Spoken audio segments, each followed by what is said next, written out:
Crooner s'écoute, mais se réécoute. Retrouvez vos émissions préférées en podcast sur le crooner.fr.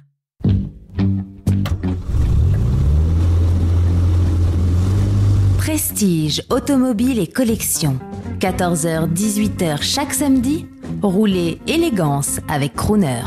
Bonjour, je suis Adrien Mag. Nous sommes devant une partie de ma collection de voitures. J'ai été passionné d'automobile. Là, nous sommes devant une voiture, c'est disons ma préférée. C'est une Alfa Romeo de 1930, 6 cylindres, double embarquement de tête, un compresseur, une voiture merveilleuse qui était la voiture des grandes victoires de Nuvolari, Caracciola, tous ces grands pilotes italiens ont couru là-dessus. Ils ont gagné les 1000 milles, ils ont gagné la Targa Florio, ils ont tout gagné. Entre 1930 et 1932, ils ont pratiquement tout gagné.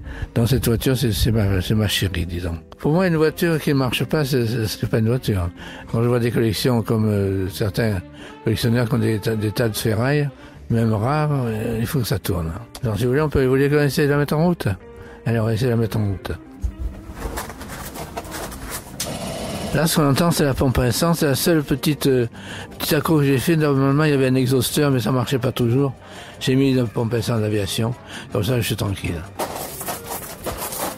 Comme toutes les voitures de sport anciennes, il faut les noyer pour les démarrer.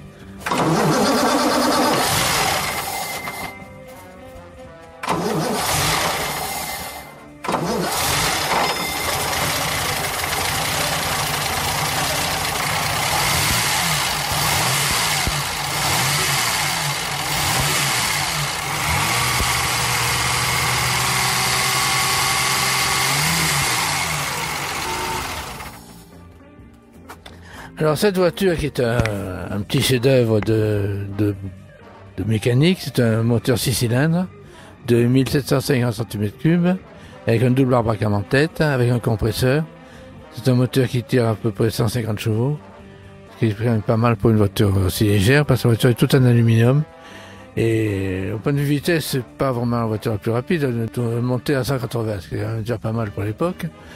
Donc elle avait toutes les qualités, elle avait des chevaux, elle tenait la route. Une Bugatti, il y a une Bugatti dans le garage qu'on pourrait mettre en route, c'est un peu plus compliqué. Une Bugatti, c'est une voiture d'homme. C'était, je sais plus qui avait dit ça, c'est pas une voiture de femme. Ça, c'est une femme peut conduire cette voiture. Une Bugatti 35 de Grand Prix, de course, c'est une voiture de mec. Ça a tous les défauts d'une voiture de mec. C'est tape-cul, il faut passer vitesse au régime, passer de boîte à crabot. C'est tout à fait autre chose. Mais c'est aussi magnifique.